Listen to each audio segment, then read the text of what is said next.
탈당입니다. 기사 같이 보시죠.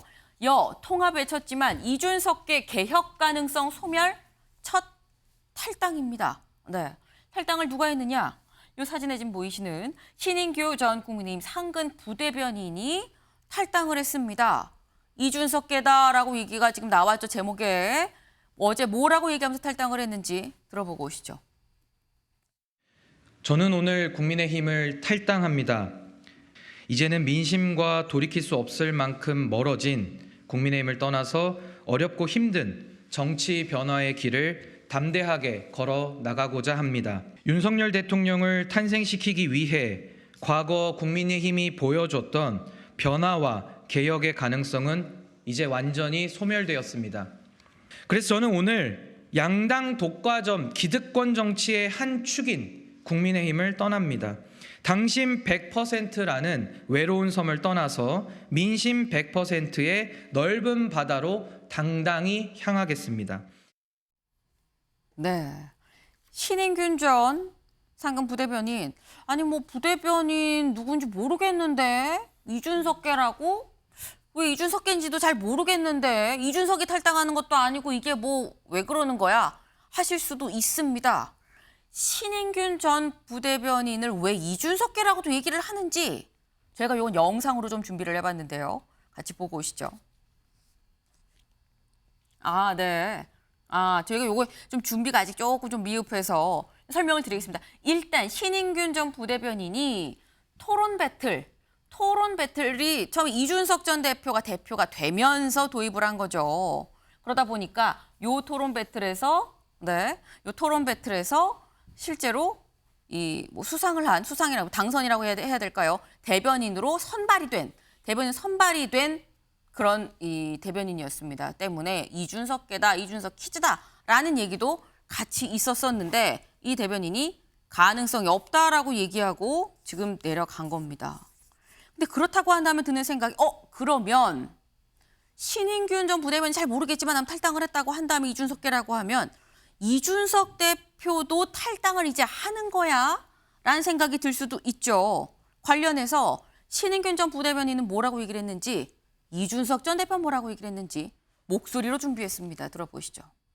말씀드립니다만 저 이준석 대표는 저의 동지입니다. 그 뜻을 같이 하는 게 이제 동지 아니겠습니까? 근데 저는 이제 저랑 동지 관계가 없었던 분들은 제가 아무런 그 생각의 접점을 찾지를 못하기 때문에 전혀 그런 논의를 할 일단 계획은 없고요. 이준석 대표도 저랑 동지임에도 불구하고 이런 뭐 탈당에 대한 의견이나 뭐 신당에 대한 방향성 이런 것들은 의견이 또 다 다를 수가 있거든요. 신인규 변호사가 의기는 충만한 사람이지만은 지금쯤에 신인규라는 브랜드로는 신당하기 어렵다. 하지만 신인규 변호사 아까 말했던 것처럼 의기가 장난 아닙니다. 그렇기 때문에 어렵더라도 하겠다라는 입장이고 저는 뭐 그 길에 동참하진 않지만 어쨌든 뭐 항상 선택은 존중한다. 신인규 변호사가 제가 만약에 통제할 수 있는 위치에 있었다고 한다면은 저는 하지 말라 그랬겠죠 지금. 네.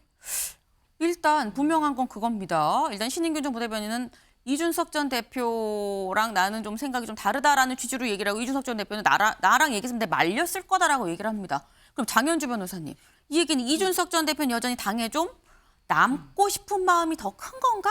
라는 생각이 들거든요. 소위 말해서 국민의힘이라는 정당에 아직까지 미련이 있다. 이런 표현들을 많이 하시더라고요. 이준석 전 대표로서는 그래도 본인이 대표까지 지냈던 국민의힘이라는 당이기 때문에 네. 쉽게 탈당을 한다든지 아니면 신당을 창당한다든지 이런 움직임을 하는 것에 대해서 보다 신중할 수밖에 없을 것으로 보입니다. 그렇지만 이준석 전 대표는 계속해서 인터뷰를 통해 이야기를 하고 있거든요. 네. 신당 창당이 되었던 뭐 무소속 출마가 되었던 모든 가능성이 열려 있고 본인이 당하고만 있지는 않겠다라는 취지로 계속 이야기를 하고 있기 때문에 아직까지는 국민의힘이라는 정당에서 활동을 할 것을 원하고는 있겠지만 네. 만약에 선택의 순간이 온다라고 한다면 이준석 전 대표도 그때는 뭐 다른 선택 얼마든지 할 수 있을 가능성이 열려 있다고 봅니다. 지금 일단 미련이 남았다. 미련으로 지금 표현을 하셨어요. 미련이 남아있다라는 얘기가 많이 들린다. 근데 선택의 순간이 오면 선택을 할 거다라고 얘기를 하셨는데 국민의힘에서도 사실 우리 밀어내는 거 아니야. 우리 이준석 나가라고 하는 거 아니야. 이런 입장인 것 같아요. 유상범 의원의 얘기를 좀 들어보고 오시죠. 그러면 이뉴원 혁신위원장이 이준석 전 대표, 유승민 전 의원도 품어 안으라.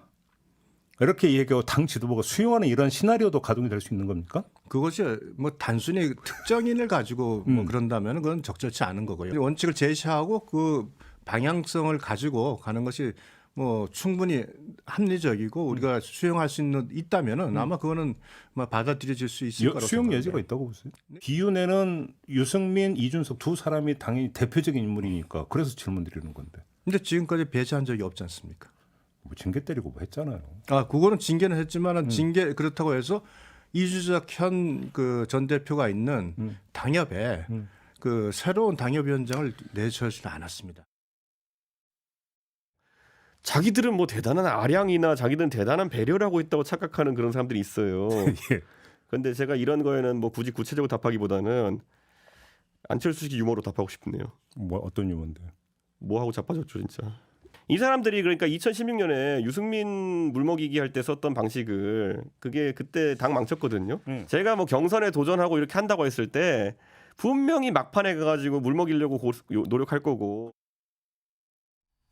네, 지금 유상범 의원은 아니 우리가 지금 이준석 전 대표 노원 그 지역구에 새 당협위원장 넣지 않았다, 밀어내지 않았다. 언제든 서로 상호 얘기가 맞으면 같이 갈 수 있는 거 아니냐라고 얘기를 했는데 이준석 전 대표는 아니 막판에 물 먹일 거 아닙니까? 라고 얘기를 하면서 안철수 의원의 얘기를 또 빌어서 유머라고 얘기를 하면서 또 이제 또 비판을 했습니다. 근데 이걸 보면 권지웅 위원님. 네. 이것도 나가겠다는 건가? 라는 생각이 아까는 남겠다는 건가 싶었으면 이 얘기를 들으면 나가겠다는 건가라는 생각이 들거든요. 그러니까 지금 국민의힘 지도부 입장에서는 네. 아니면 윤석열 대통령 입장에서는 이준석 대표가 나가지 않는 게 맞죠. 그리고 그게 훨씬 더 유리할 테고. 근데 이 신인규 상근 부대변인의 탈당 내용을 보면 이런 겁니다.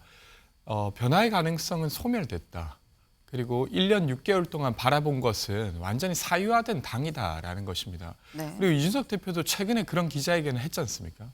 그러니까 그런 문제인식이 당내에서는 전혀 해소되지 않고 있고 계속 되려 작아지기는커녕 커지고 있는 것이고요.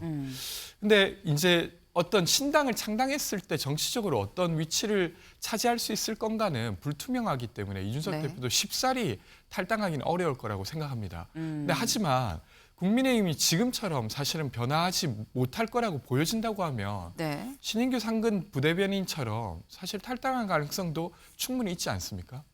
그러니까 단순히 공천 받고 말고의 문제가 아니라 정치를 함에 있어서 지금 국민의힘 내에서는 전혀 어떤 자신이 생각하는 정치를 할 수 없는 상태가 돼버렸다는 진단이기 때문에 그 진단에 대한 답을 내놔야지 너 공천 줄 테니까 여기 있어라 라고는 이제 수습이 안 되는 국면으로 가는 것 같습니다. 네.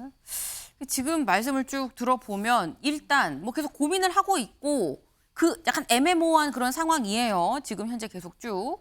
그러다 보니까 다음 기사를 좀 볼까요?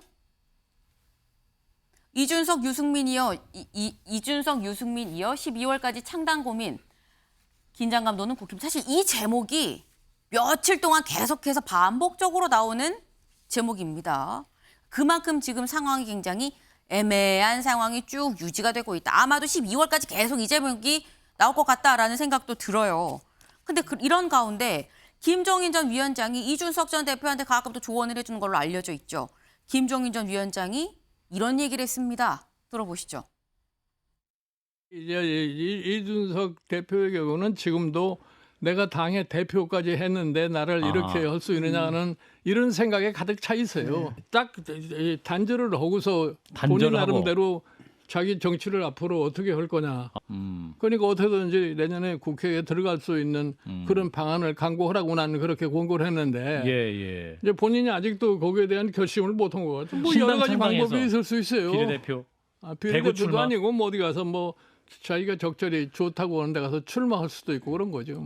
무소속으로 출마를 하든지 또 어떤 방법이 있을 수가 있어요.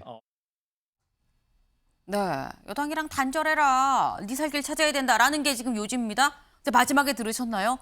무소속으로 나가든이라고 얘기를 했습니다. 근데 이 무소속 얘기 지금 현재 똑같이 당원권이 지금 정지돼 있는 김정은 최고위원이 또 방송에서 이런 얘기를 했었어요. 뭐라고 얘기를 했느냐? 아마도 홍준표 대구시장을 모델로 해서 그렇게 대구에서 어떤 약한 고리를 찾아서 거기로 출마하지 않겠느냐라고 전망한다라고 얘기를 했거든요.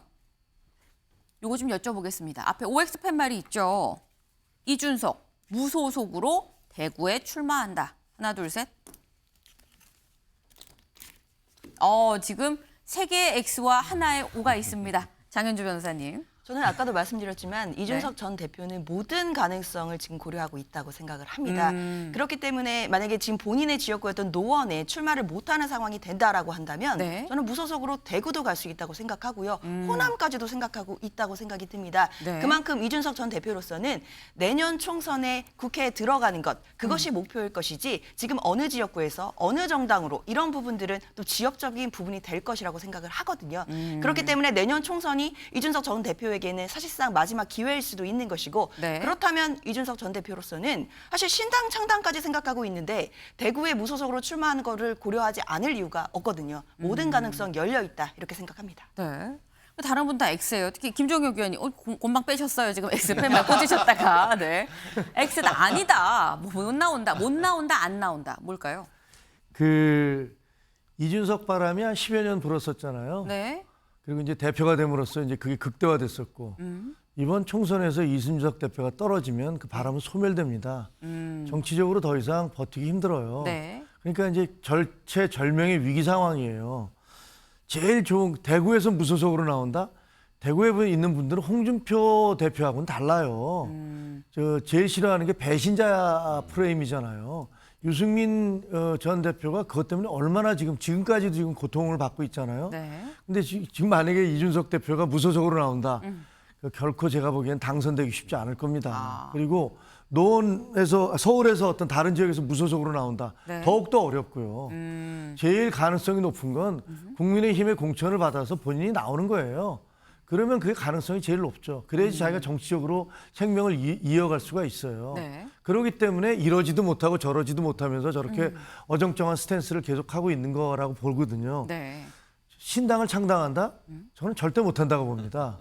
첫째는 이준석과 유승민 두 분이 그렇게 전혀 친한 사이가 아니에요. 서로 굉장히 갈등하는 사이로 알고 있어요. 네. 정당이라는 건요, 사람이 하는 겁니다. 유승민 대표가 이준석 대표 밑으로 가서 일을 할 수 있겠습니까? 아니면 유승민 대표 밑에서 이준석 대표가 지시를 받으면서 일을 할 수 있을까요? 둘 다 상상하기 어려운, 두 분 다 너무 캐릭터가 뚜렷하고 분명해서 어려운 얘기입니다. 그리고 지금 현재 두 분은 유승민이나 이준석 두 대표는 우리 내부에 있으면서 비판의 목소리를 내니까 민주당에서도 이렇게 칭찬을 해주시고 민주당 지지자들도 환호를 하고 이러는 거죠. 밖으로 나가면요. 그때부터는 적이에요. 그때부터는 공격의 대상이에요. 제가 보기엔 그냥 소멸할 겁니다. 그래서 나가지도 않을 거예요. 네. 결국은 다른 선택지 없습니다. 네. 아유, 이렇게 많은 말씀을 해주실 건데 X를 왜 그렇게 곰방 팻말을 들이셨는지 모르겠습니다. 네. 근데 댓글에 이런 질문이 지금 들어왔습니다. 강함님, 이준석 호남에 출마할 가능성은요? 라고 질문을 주셨어요. 호남 출마 가능성 최진영 변호사님 어떻게 보십니까? 이준석은 천하람이 아니다. 가능성이 거의 제로라고 봐야죠. 호남에 가서 좀 몇 달 동안 살면서 애들 공부 가르치고 한 적도 있긴 해요. 그런다고 당선을 되겠습니까? 결국 지금 이준석 전 대표에게 필요한 것은 배치있지 않습니까? 저는 이준석의 성동격서 전략이다 이렇게 봅니다. 소리는 대구 가가지고 내지만 네. 실질적으로는 서울의 공천을 달라는 얘기인 것이죠. 한마디로 본인을 몸값을 올리기 위한 내고 과정이 있다라고 보는 것이 맞다라고 봅니다. 다만 하나의 어떤 다른 가능성이 있다라고 한다고 하면은 네. 현재의 선거법 개정 사안입니다. 지금 아직까지 민주당과 선거법 개정에 대한 협상이 제대로 안 되는데 그대로 가면은 결국 비례정당이 그대로 갑니다. 거기다가 이번 같은 경우에는 대형 정당에 대한 어떤 비례대표의 캡도 없어져 버리기 때문에 네. 지역구 외에 국민의힘과 민주당은 비례를 아직 못 내버립니다. 그렇기 때문에 현 상황에서 하나의 가능성이 있다라고 한다고 하면은 첫 번째는 국민의힘에서 공천을 받는 것, 두 번째는 아니면은 별도로 해서 비례정당을 만드는 것일 가능성이 높은데 네. 현재로서는 그와 같은 어떤 선거법 개정에 따르는 사안에 따라서 탈당 가능성은 여전히 남아있다. 저는 그렇게 예측합니다. 지금 사실 많은 시나리오가 좀 열려 있다 하지만 대구 호남은 아니다라는 점도 또 분명히 말씀을 주셨습니다.